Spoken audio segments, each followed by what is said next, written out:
সন্ধে চা নিয়ে চলে এলাম। এবার বাঙালিরা চা ড্রিঙ্ক করে না, মানে শুধু পান করে না। কি হলো? এত শক্ত টোস্ট বিস্কুট, টোস্ট বিস্কুট খেতে গিয়ে তো থাকবে।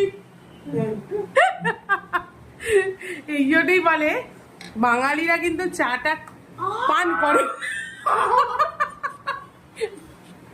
বাঙালিরা দাঁড়া, বাঙালিরা চা খায় না। দেখো চা দিয়েছে কয়টুখানি, চা খাচ্ছে, আর বিস্কিট নিয়েছে দেখো কতগুলো, তাও 2-3টা আমরা খাওয়া হয়ে গেছে অলরেডি। বিস্কুট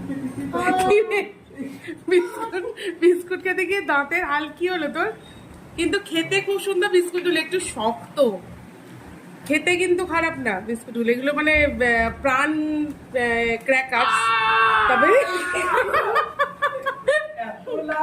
ও প্রত্যেকটা বাইকে এরকম ভাবে অদ্ভুত একটা আওয়াজ করছে। কি রে, খেতে কেমন বল? খেতে বাজে? খেতে তো ভালো রে, না খেতে ভালো। সন্ধ্যের চা খাওয়া শুরু করলাম। টাটা।